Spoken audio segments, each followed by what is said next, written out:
sucks. Let's talk about that. Let's talk about what's going on. And maybe we'll even talk about the Jazz game that just happened. It's the Hoops Nerd Show.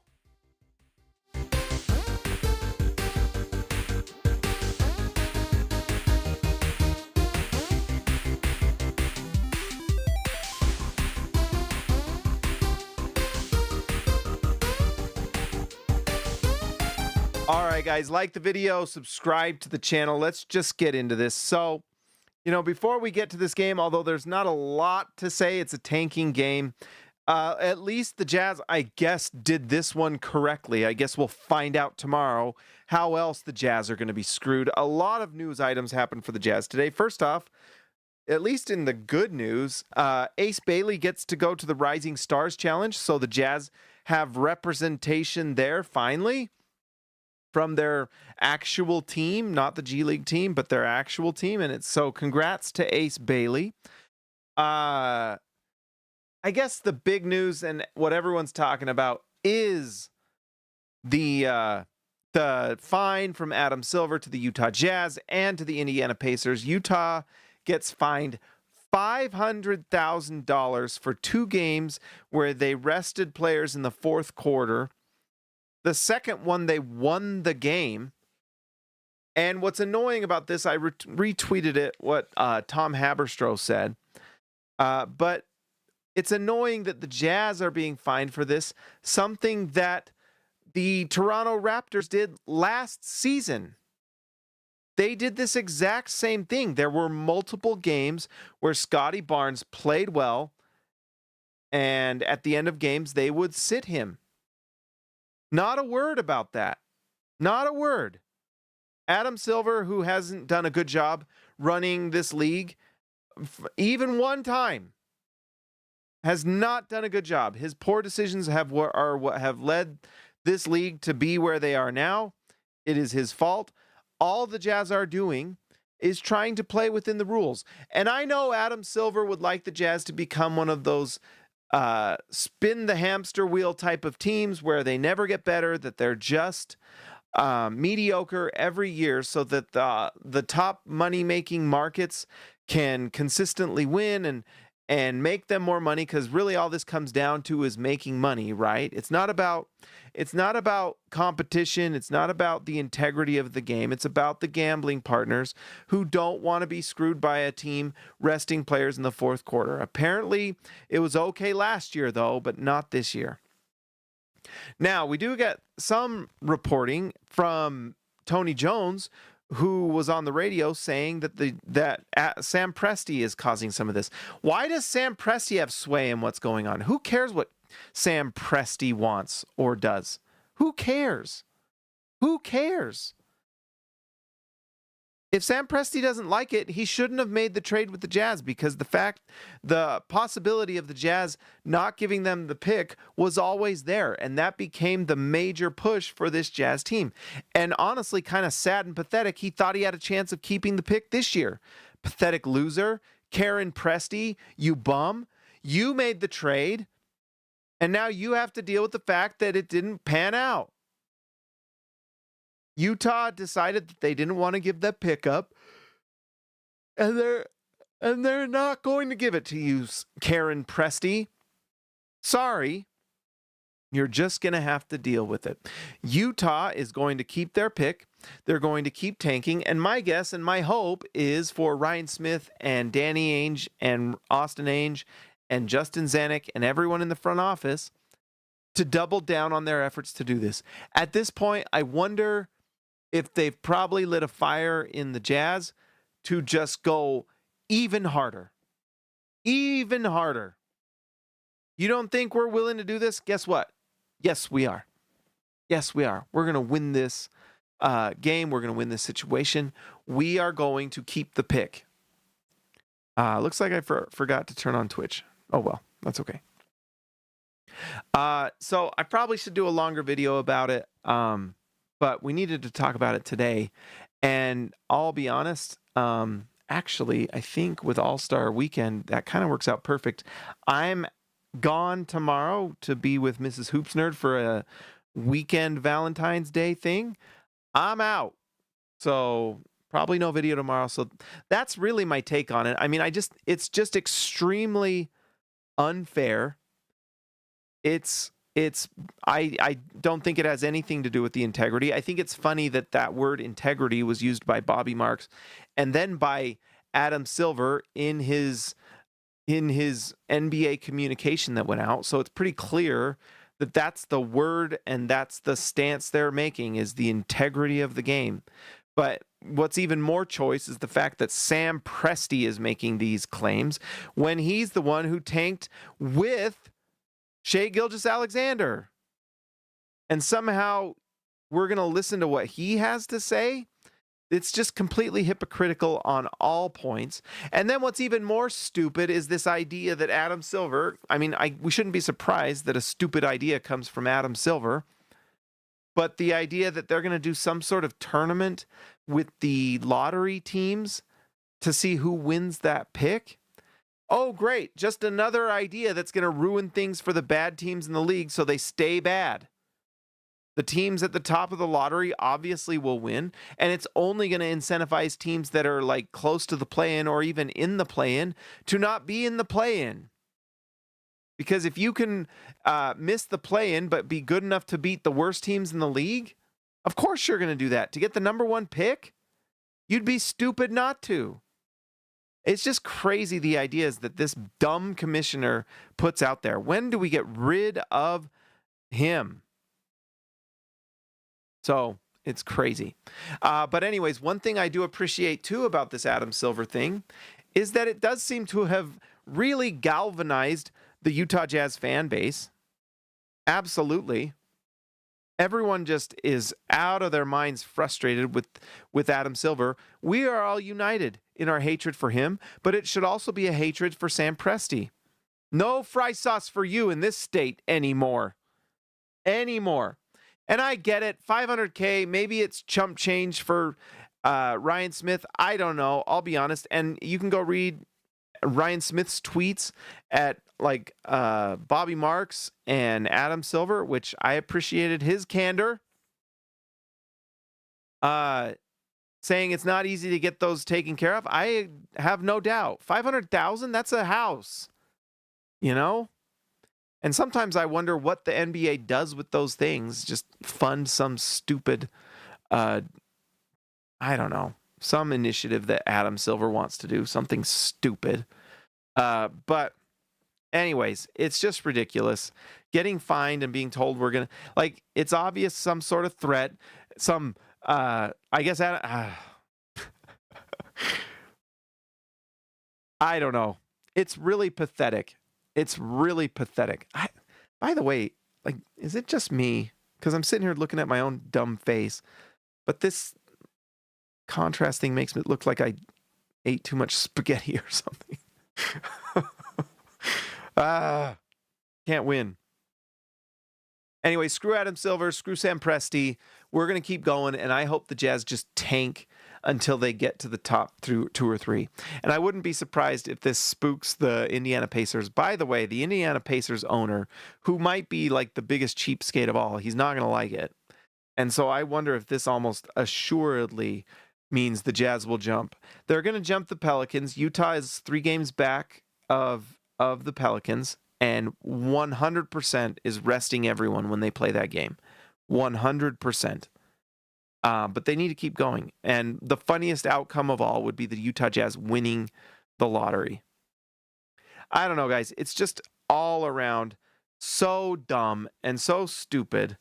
Well, how are the Jazz going to, DD guy 5,000, how are the Jazz going to treat the rest of the season if they are getting fined? I don't know.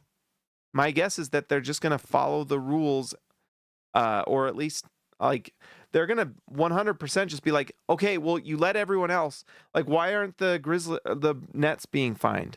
Or the Wizards didn't get fined, or Sacramento. I saw the funniest meme. I retweeted it, but like, it's that one tweet from that one kid. I can't remember the show where he's like, it's just as if he's Sacramento saying, wait, you guys are trying to be bad?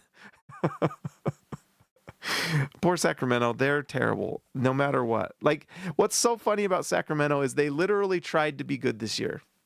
They traded for DeMar DeRozan. They traded for Zach LaVine. What's up, Ezekiel Raisibe, my man? Shout out Australia.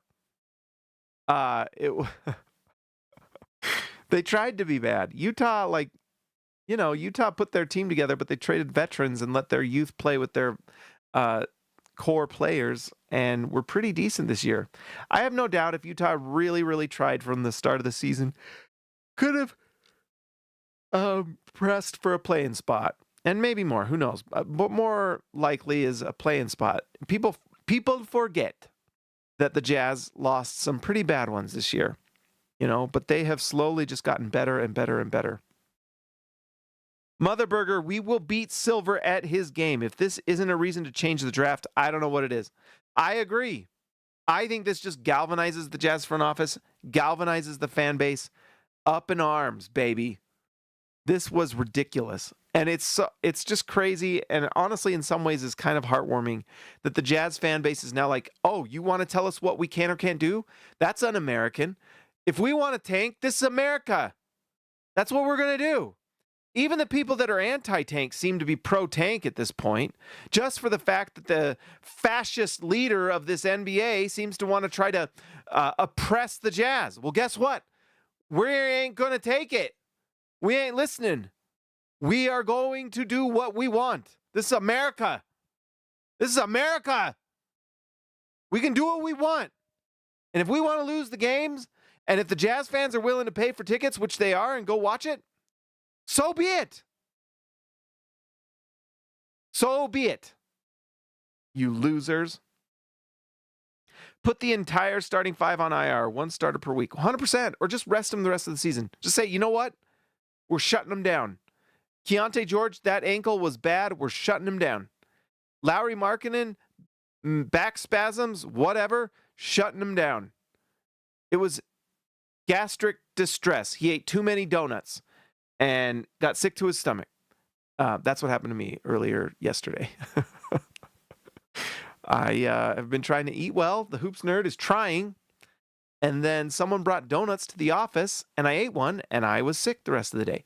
Also, what's going on with me?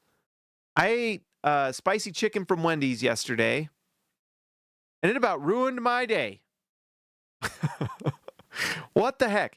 Burger King 88. By the way, fan of Burger King right here. Burger King, welcome to Rookie. Thank you for the support. Thank you for the support. I really appreciate every one of you that joins and supports the channel. I appreciate immensely. In fact, I'm going to just refresh this one screen just to make sure. We don't know who are the all-stars out there. But we got the Burger King, baby. Let's see. Sorry, I shouldn't be doing this live. My brain's getting slower the later it gets. No way, we got a new all-star. Oh my goodness. JB. Oh, we already know the nickname. JB5741. JB, just buckets, baby. Just buckets, JB. There we go. Welcome to All-Star, my man. My man. JB, welcome. Welcome, welcome, JB. And Burger King 88, welcome to Rookie, my friend. My idea to fix tanking, get rid of the draft.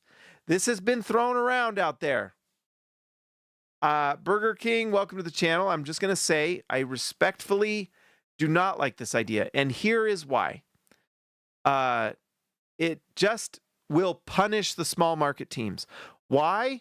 Because, someone like the Miami Heat, who are based off of free agency, that's what they do. They're going to get the number one pick, right? Like, who's picking Utah in free agency? That's the biggest issue for the Jazz is just, who's picking Utah? The reason why the draft is vital is because a team like the Jazz, who are not a free agency destination, will not get chosen. And they can, open up their cap space like crazy and maybe get, a top 5 guy in the free agency, but they're not going to get first choice. They'll never have the number one pick. And I know, first comment someone's going to make, well, James, The Jazz haven't won the number 1 pick anyway. That's true, but at least Utah has the chance to. With the draft system, they don't have a shot. Like, they just don't. It's just kind of how it is. And maybe it's not as bad as I think, but after 42 years of life on this planet, there's one thing I've learned, and that's that Utah will not be the number 1 choice for free agents in the NBA. Unless someone in Utah gives birth to the next, LeBron James, but in Utah they'd spell it like LeBron, Lebrawn, and Jaymes. So, Utah joke. Okay? It's okay. Don't get mad. Anyways, that's my take on that. Congrats to Ace Bailey. It's nice that he gets to go do that. He gets to play tomorrow. And Utah, by the way, happy Valentine's Day. I love all of you. Day of celebration tomorrow. Not tomorrow. I'm celebrating tomorrow with my significant other. Don't forget to get your significant other their Valentines, by the way. Just a reminder. But don't get one for Adam Silver. No Valentine's Day for you. No. No Valentine's for Adam Silver, you bum. And Sam Presti, too. Valentine's Day rescinded. You get none of that. None of that. All right, should we talk about the Jazz a little bit? At least the game, not the Jazz. We've been talking about the Jazz. So here, after tonight's loss, Utah now sits at 6. They are 2.5 games back of Brooklyn.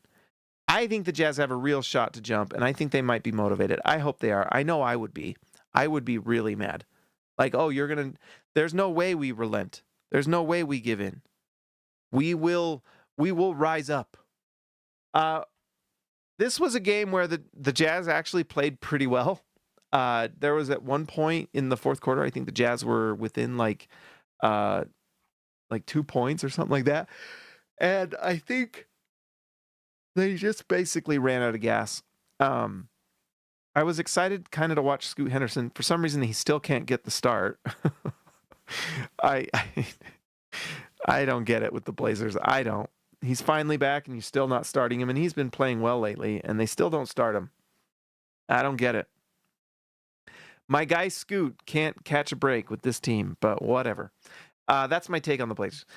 Ace Bailey, I really liked what I saw. What I saw is that the Utah Jazz had him initiating play sets. One thing about this tanking for the rest of the year, the player that probably benefits the most for the Jazz is Ace Bailey, because they can do what they did tonight. And that's basically use this game as practice and development. They had Ace Bailey bringing the ball up for multiple possessions, initiating the offense. And having him do that is great. Just getting him comfortable doing that. Utah needs to get Ace Bailey as many reps as they can and get him on a upward trajectory as fast as they can, because Utah's going to be really good next year. Really good. I hate silver. That's why we're going for gold. 100%. I think Utah should just tank like out of their minds. Right? Or at least just do what everyone else is doing, is just announce that players are sick and then don't play them. I don't really know what Indiana did to deserve their $100K fine, but I guess we'll have to see what that was too. Luckily, Jiren Jackson Jr. is now dealing with his surgery, which 100% is real. I wrote about that as well. By the way, we didn't talk about that much, did we? Basically what it is he has some sort of growth in his knee, a benign tumor. It's a tumor, I guess, or a growth, whatever you want to call it. But if you call it a tumor, it's benign. But what it is it is a growth in his knee that he has the choice to fix it now or later. But if he fixes it later, he may have more long-term issues because of it. Eventually, he'll be forced to do something, right? Especially as an NBA player where you're putting a lot of pressure on your knees, right? because Utah brings him over, this is a perfect opportunity to do that. And I think it's pretty, I don't know if it's luck or impressive, but it was found. And Utah had some luck that allowed this. I mean, I guess it's not luck because he's going under the knife and you never, that's can be scary. I personally am not someone who gets excited about surgery. The surgeries I had sucked. Well, I had one surgery and then dentist stuff. But the one surgery I had a deviated septum, and that sucked. And that wasn't even that invasive. Like, this is one where they're opening up the knee, But it does coincide perfectly with what the Jazz are doing, I guess. Is that the right way to put it? Right? So it is the perfect time to do it because Utah is not interested in winning these games. It allows Jiren Jackson to heal now so that come training camp next year, he's ready to go. It's actually perfect, and who knows, maybe removing that from his knee, because there are situations with this PVNS, it's called, where it can cause inflammation, where it does give you some discomfort. Who knows? Maybe he's been dealing with a little bit of discomfort here and there, and this might clear that up. Now, there's always the worry that maybe it doesn't clear it up and there's complications because of that. But, yeah. So, are you like Elijah Harkless? Who was it? Yeah. I'm sure Elijah Harkless is going to get some minutes. I was actually happy to see we played Blake Hinson, who honestly played pretty well. Look at that, 3 for 6 from 3. Hinson played well in the role he was given. So anyways, I am happy that they are able to get that taken care of for Jiren Jackson. He looked amazing in the short time he was with the Jazz. The defense for sure did. In fact, just to give you an idea, I don't know if it counts because playing the Kings, that's going to make your numbers crazy. But Utah has already looked better as a defense, which is exciting. That was my biggest question mark. And we talked about it on this show. I can't remember if it was last show or the show before, but Utah had like the number 8 defense after 2 games with Jiren Jackson. And you know what? Why not? I hate when I say something and then I don't do it. So we're going to just do it. Let's go to teams. See all. Let's go to advanced. And we are going to go, what's the date today? The 12th? Is it 12 o'clock? No. So starting from the 7th, I believe that's what it was, to the 11th. When did we trade for Jiren Jackson? Or when did Jiren Jackson play last?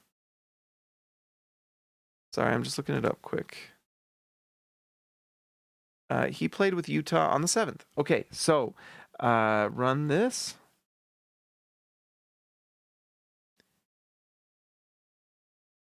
Come on. Okay, so this is this date range before tonight, after last night. Offensive rating, Utah should be relatively... Oh, Utah's not very high on this. Look at that, 25. Huh. And this might be a little off, but Utah's the number 2 defense. That's amazing. And, I guess we got to figure out this offense stuff, but, well, do we? Oh, yeah, Utah's 25 on offense, number 2 on defense in that span. That's crazy. Amazing. But that's without Keontae George playing. That's with this Jazz team just kind of slowly figuring things out. We don't have our next draft pick, and I have a feeling we're going to win the lottery. I just have a feeling, guys, a good feeling. It would be so funny to see Adam Silver have to announce Utah winning the lottery and having like Ryan Smith mean mug him. That would be incredible. Incredible. So, yeah, nice to see. Let's see here. Let's go to right here. Ace Bailey, we talked about him. Cody Williams, 4 for 9 from the field, 9 points, 3 assists, 2 steals, 1 block. He's just stuffing stat sheets, and I think he's an important part of the future. Definitely part of the Jazz's future with 7 to 10 man rotation. We'll see how that kind of pans out. Typically in the playoffs, you're going to be at like 7 to 8 guys. But during the season, you're looking at more like, 7 to 10, maybe 7 to 11. But at a certain point, you can only play so many guys. And I think next year, Cody Williams is definitely part of that rotation. Nice to see. Kyle Filipowski, I think we might not quite see him as much with a healthy Jiren Jackson, but he'll get more opportunity for the rest of the season. He played pretty solid tonight, going up against a pretty big dude in Donovan Clingan. 15 points, 9 rebounds, 3 assists, 6 steals for Kyle Filipowski. That's pretty amazing. He just struggles when he plays the center spot, and the Jazz know it, and that's probably why they put him at that spot, which is unfair, but it's worth it for him to try to figure it out if he can, because that makes him a much more viable player. His ability to spread the floor would make him an incredible stretch center. He's just so bad defensively that it just makes it really rough. So, who knows? Sensabaugh, 8 for 19 from the field, 5 for 11 from 3. Just a monster night for Sensabaugh, who shows that he really is just a scorer. It's actually pretty good efficiency because he went to the line. 42% from the field, funnily enough, or isn't it funny that he scored higher from his 3-point percentage than he did from the field?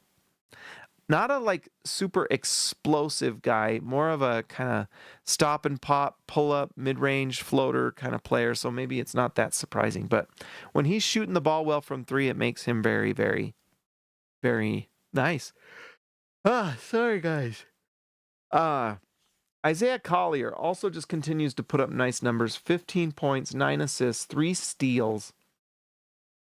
I will say there was a point in this game, and then Vince Williams got ejected, which was ridiculous.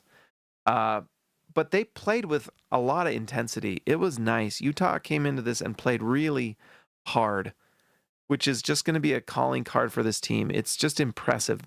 It felt like the defense was very cohesive. Yeah, by the end of the game, they kind of let go of the rope, and that's why we're seeing these plus minus here. But, they played pretty cohesive, and the bench played hard. Starters played hard. I think they did kind of run out of gas by the end of the game. John Conchar, I don't know why his three's not falling, but eventually I assume it will.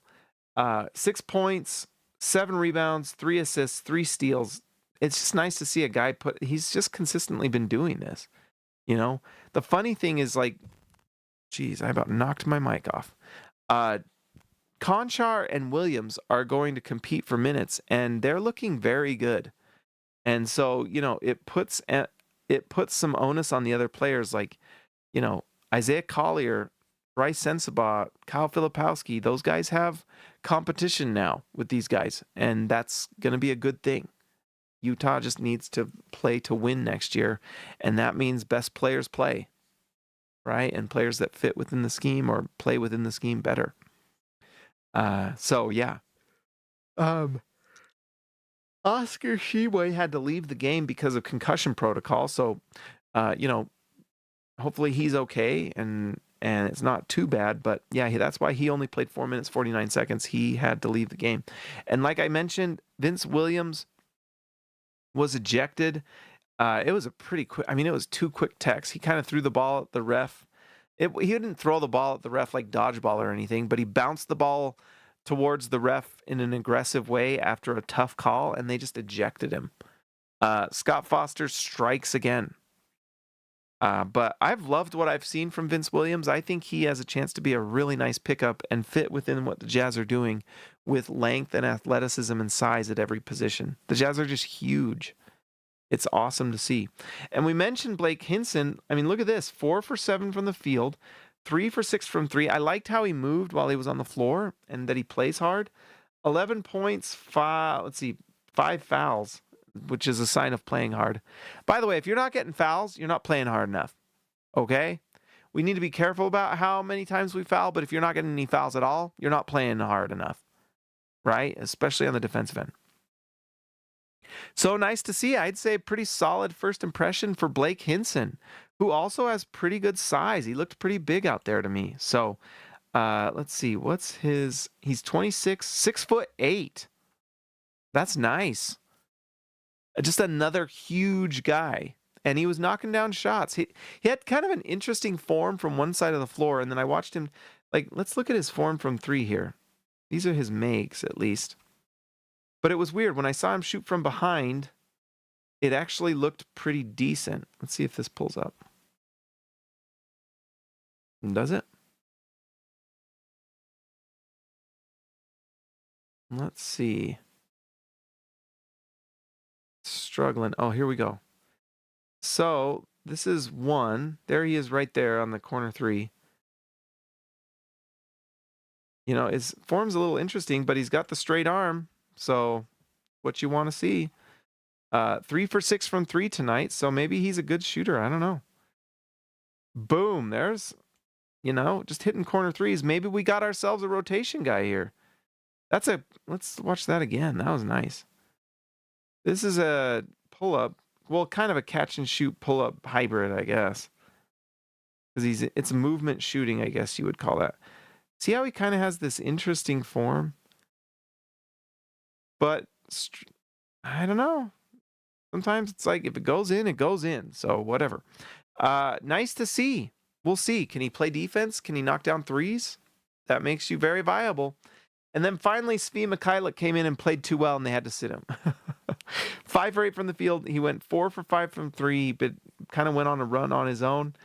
And 3 assists. By the way, another player that may be getting a lot more minutes next year off the bench, Svi Mikhailuk. Interesting. So guy, and I guess, are we going to get fined because we only played Svi Mikhailuk 17 minutes? Is that a fine coming for the Jazz? I don't know. All right. Well, that's probably it for tonight, guys. Let's start the music. What a frustrating day as Jazz fans. Just, let's see. Is that playing? There we go. There we go. I don't think it was playing. All right. If the lottery was today, let's see what happens. Utah sits at 6 in a good position to maybe jump. 3 games is hard to make up, but it's definitely possible for them to get at 5. If they get to the 5, it's almost impossible. Well, I guess they could jump. They could fall 4 spots technically, but the odds of that are so low. I don't think it happens. If the lottery was today, what happens?